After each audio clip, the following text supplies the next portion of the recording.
acá en Sónica Más, en nuestro programa 14 Visa, Sergio Romero, el secretario general de la Unión de Docentes Argentinos y además el secretario de Políticas Educativas de la CGT. ¿Qué tal, Sergio? Buenas tardes. ¿Qué tal? ¿Cómo estás? Un gusto. Sergio, ¿te sorprendió la medida de Larreta primero de adherir a la suspensión de clases y después de directamente ni siquiera que haya clases virtuales la semana que viene en la Ciudad de Buenos Aires? Mirá, lo primero que yo quiero destacar, porque me parece que es importante, nosotros apoyamos todas las medidas sanitarias que se toman porque está en juego la salud de los argentinos y me parece que hay que apuntar a cuidar la salud de los trabajadores y trabajadoras, en particular en este caso los trabajadores de la educación. Así que todas las medidas sanitarias que se puedan hacer en ese sentido, nosotros la vemos bien.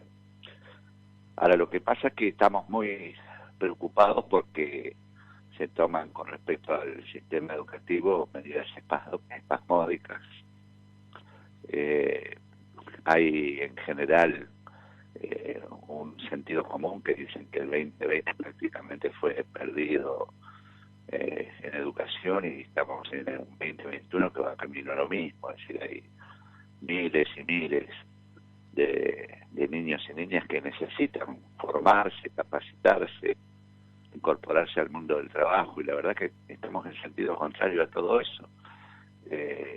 Por ahí yo escucho funcionarios políticos que dicen no a la presencialidad y vamos a un sistema de enseñanza a distancia, de virtualidad, y la Argentina ha demostrado con esta lamentable pandemia de que no está en condiciones de hacer un seguimiento pedagógico a distancia, porque Argentina carece de conectividad en la mayor parte del país. Tanto alumnos, alumnas como docentes no tienen computadoras y tecnología como para conectarse, en el caso que lo tengan no tienen internet, entonces hay dificultades muy serias. Ha habido un resentimiento en la actividad política en todos estos años que ha dejado diezmado al sistema educativo de la República Argentina. Entonces, cuando te aparecen estos fenómenos, vos te encontrás con jóvenes que no pueden formarse, no pueden capacitarse. Yo estoy muy preocupado por lo que está pasando en el sistema educativo. Sergio, voy a lo de la conectividad que me interesa. ¿Qué porcentajes manejan ustedes de familias o de alumnos, mejor dicho, que puedan acceder a clases virtuales y cuántos no? La pregunta es buena para poder dar algunas precisiones. El año pasado el Ministerio de Educación de la Nación reconoció que 1 millón de niños y niñas no pudieron conectarse. Vamos a aclarar que el colectivo del sistema educativo moviliza 15 millones de personas, de los cuales prácticamente 12 millones son alumnos. Y reconoció el Ministerio de Educación, repito, en el 2020 que 1 millón no se conectaron. Nuestros propios indicadores, porque nosotros hemos hecho un análisis a lo ancho y a lo largo del país, hablan de que más de 2 millones de niños y niñas no han podido conectarse. Esto es un hecho grave. Ahora, algunas precisiones te las quiero dar. Por ejemplo, la educación es federal. Si nosotros miramos el AMBA, estamos mirando la educación por el orificio de una aguja. Entonces, hablemos, por ejemplo, de provincias como Chaco, donde solo el 50% tiene la posibilidad de conectarse. ¿Cómo haces en provincias donde no se han abierto escuelas? La propia provincia de Buenos Aires no han abierto escuelas por dificultades de edilicia. Misiones, que tiene problemas muy serios en el sistema educativo por problemas de infraestructura, todavía persisten las escuelas itinerantes. Entonces, cuando un funcionario dice vamos al sistema virtual, está mintiendo, porque Santa Fe, el 18% efectivo de niños y niñas pueden conectarse de manera cierta y real. El resto tiene imposibilidades concretas en la propia ciudad capital de la provincia de Santa Fe. Entonces, cuando un funcionario manda el trabajo a distancia, sabe que está dejando afuera del sistema a numerosos niños y niñas. Ha habido mucha deserción escolar en el sistema educativo argentino, productos de estas cuestiones. Por lo tanto, hace falta una planificación mucho más seria y una fuerte inversión del Estado Nacional y de los Estados provinciales para dotar de los elementos necesarios para poder dar el proceso educativo a distancia. Sergio, ¿cómo te va? Diego Zucaleja te saluda. Quería Hola, preguntarte, Diego, ¿cómo decía estás? recién, bueno, cuando un dirigente dice vamos a la virtualidad está mintiendo, y por otro lado tenemos escuelas que están cerradas, ¿no? Decías, incluso podemos pensar antes de la pandemia, pero bueno, durante la pandemia están cerradas. Por lo cual, y acababas de dar también fe de esto, hay muchos chicos que han desertado incluso ya del sistema escolar.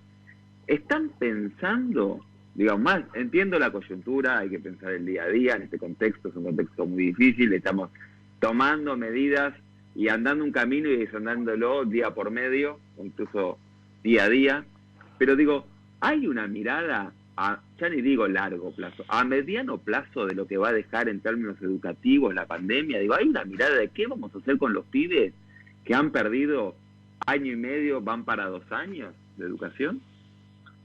Mirá, es una pregunta muy intensa, muy difícil de responderla, pero vamos a tratar de desandarla. Mira, primero vemos el escenario que hay, ¿no es cierto? Y todos lo reconocemos, y vos lo decías recién, el estado de pandemia ha causado estragos tremendos en el mundo y la Argentina no está exento de esto. Lo que sí vemos que otros países se han organizado mucho mejor que nosotros. ¿Qué es lo bueno y qué es lo malo dentro del sistema educativo que ha sucedido hasta ahora? Lo positivo es que se ha mejorado el presupuesto educativo, esto no es una cuestión menor. Ya a esta altura, de paso te voy a dar algunas primicias. Ya a esta altura el 6% del Producto Bruto Interno que se invierte en educación, que muy pocas veces se ha llegado a ese porcentaje, esto hay que decirlo también, ya resulta insuficiente. Ya resulta insuficiente. De todas maneras, hay que reconocer que esta actual gestión ha mejorado el presupuesto que se aprobó destinado a educación. Esto es una buena señal. Se anunciaron compras de computadoras para repartir a los sectores donde no están dotados de tecnología. Esto también es positivo. Ahora, es, digamos, una gotita de miel en el mar. O sea, hay que trabajar muchísimo en esto. Hay que trabajar muchísimo en esto. Hay que tomarlo como política de Estado, el sistema educativo argentino. Producto de todas nuestras peticiones, y acá viene la primicia, se está trabajando en una nueva ley de financiamiento educativo. Ojalá se pueda hacer realidad la presentación en el Congreso dentro de un par de meses. Se está trabajando en una ley de conectividad. Esto hay que tomarlo como muy positivo también, porque en el mundo la conectividad es un derecho humano. Y me parece bien que Argentina tiene una herramienta sólida, como es una ley para entrar a desandar este camino de la falta de conectividad del país. Y hay una tercera ley que se está trabajando, que es una ley de formación y capacitación del nivel superior. Son 3 leyes de las cuales nosotros estamos participando y ojalá se hagan realidad. Junto a otras herramientas podamos ir superando esta instancia. Pero hoy no estamos bien en educación. No estamos bien porque ha habido un abandono y falta de presencia del Estado durante muchos años. No es producto de esta gestión, esto viene de años anteriores. No. Está claro. Quien te habla es producto de la educación pública, así que sabe de lo que habla, Sergio. De hecho, como soy producto de la universidad, de la educación pública, secundaria, universidad, primaria, quise hacer lo mismo con mi hijo y la verdad que me fui, lamentable, lo digo con dolor, me fui expulsado del sistema educativo público. Lo digo con dolor porque claramente hasta soy un militante de la educación pública y lo digo con dolor porque cada principio de mes me llega la factura de la escuela privada y realmente muy onerosa.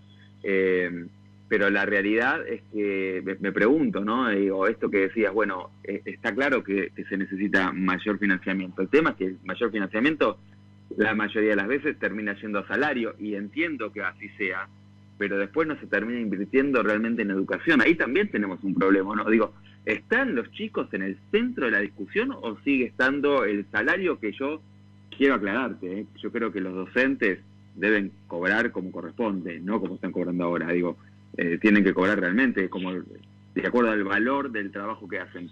Pero digo, ¿están en algún momento los chicos en el centro de la discusión o no? Mira, vos planteaste 2 o 3 cosas que son buenas para charlarlas. Una, vos hablabas del presupuesto. No solamente que es insuficiente. En Argentina creo que llegó, no te quiero estar dando datos que no son ciertos, pero me parece que 3 veces llegó desde la ley de financiamiento, creo que 3 veces alcanzó el 6% del Producto Bruto Interno. O sea, generalmente nunca se cumplió con esa ley en líneas generales. La última vez que se hizo inversión del 6% fue en el 2015, o sea que se respetó la ley. Y a veces se cumple con esa inversión y se subejecuta el presupuesto. Vos estabas diciendo que van la mayoría del salario. A veces se subejecuta y va a parar con destinos a otras áreas. Peor aún. Peor aún. Entonces esto hay que decirlo porque esto ha sucedido. Yo no estoy inventando nada, esto pasó. Esto por un lado. Por otro lado, vos hablabas de escuela pública y de escuela privada. Nosotros tenemos que fortalecer la escuela pública por una sencilla razón. Casi el 75% del sistema educativo es educación pública de gestión estatal. Por lo tanto, ahí es donde hay que hacer el mayor esfuerzo. Ahí van los hijos de los trabajadores, se forman, se capacitan los hijos de los trabajadores. Entonces, lo que digo es sostener un presupuesto adecuado, no subejecutarlo, y tener en el centro de la escena a los niños y a las niñas, que también vos lo planteabas. O sea, si vos vas cumpliendo con pautas presupuestarias, vas sosteniendo un sistema educativo puesto en valor como política del Estado, de manera directa estás beneficiando a los que estudian. Entonces, con respecto al salario, es un tema ya viejo. El docente, lamentablemente, más allá del esfuerzo que hemos hecho las organizaciones sindicales, nunca ha sido reconocido en su salario. En otros países pasa totalmente lo contrario. Los docentes tienen el salario para hacer de manera comparativa como un juez, se lo respeta de manera social también como un juez. Entonces, digo, primero el reconocimiento que tiene que tener socialmente el docente, como trabajador, como persona, como educador, y después pasarlo a su salario. Vos fíjate, nosotros hicimos 2 muy buenas negociaciones, que esto también lo quiero decir hasta hace poco, pero lo hicimos en términos porcentuales. A ver cómo te lo puedo explicar. Hicimos una primer paritaria del sector inicial, primario, secundario, con un 35% con revisión en el mes de septiembre. Ahora, ese 35% llevó el salario inicial en las provincias que mejor pagan.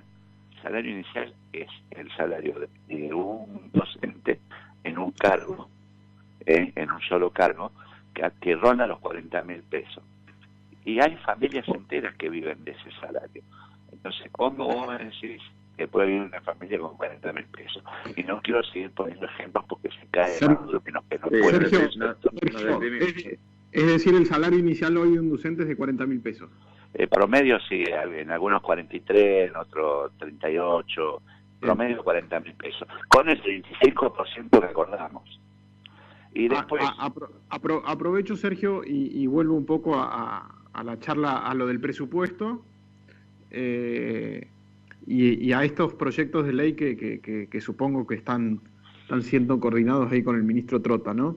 Cuando vos me decías que, ya lo hablamos otras veces nosotros, que es la primera vez que se alcanza lo que dice la ley y nos aproximamos a ese 6% del PBI para destinar a educación.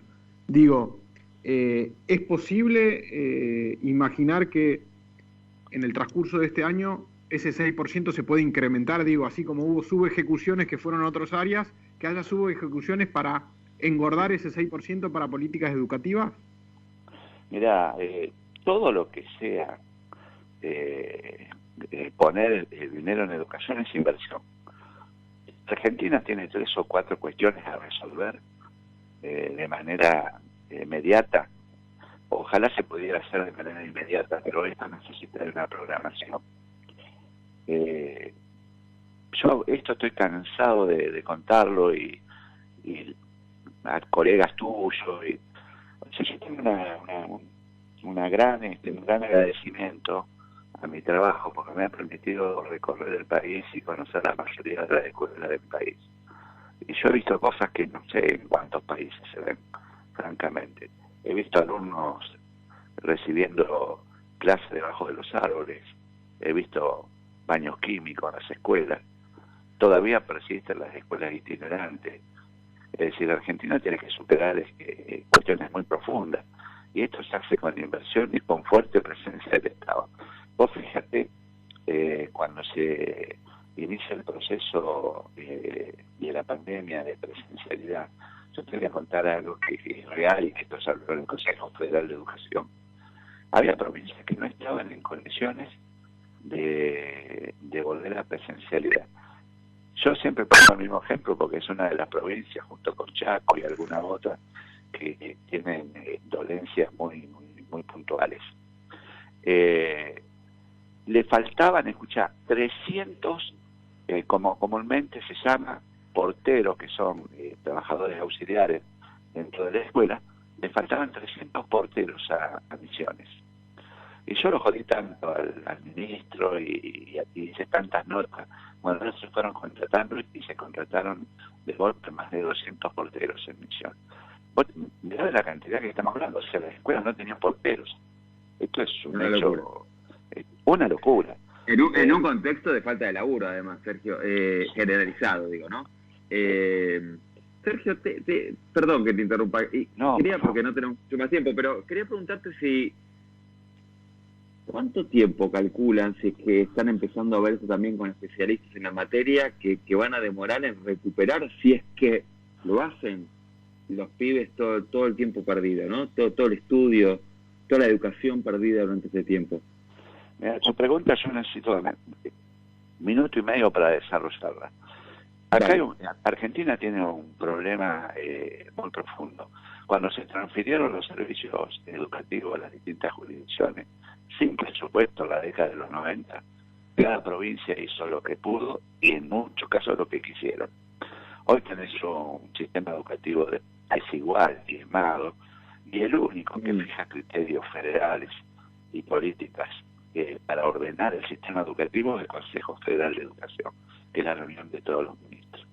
Pero sigue siendo insuficiente, porque algunos ministros provinciales, que son en definitiva los que resuelven las políticas pedagógicas en las distintas provincias, no tienen programación pedagógica. Y te estoy hablando de provincias importantes. Te estoy hablando, por ejemplo, Santa Fe, Entre Ríos. No hay planificación. O sea, van atacando la coyuntura en materia educativa y no tienen planificación a mediano y largo plazo. Es decir, están encapsulados dentro del tema pandémico. Entonces, esa pregunta que vos me haces tiene una difícil respuesta. Depende de la capacidad de los funcionarios, en este caso de los ministros y ministras de educación de cada provincia, que puedan poner a disposición del sistema programaciones que permitan que los niños y niñas recuperen contenidos, no pierdan el tiempo. Pero hoy, en ese punto, estamos en serias dificultades. Sergio, lo último y bien breve, quería saber en qué estado, si es que tenés algún número porcentual del plan de vacunación en el sector, en los docentes. Muy bajo es la vacunación. Por ejemplo, Cava, ustedes conocen que es muy baja el porcentaje de vacunación. Lo mismo pasa en provincia de Buenos Aires. Santa Fe ha vacunado a más del 80%, pero con la primera dosis. O sea, falta.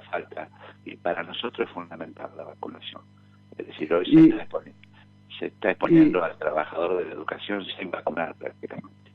Lo último, ¿es bajo porque no hay vacunas o es bajo porque hay resistencia de los docentes a vacunarse?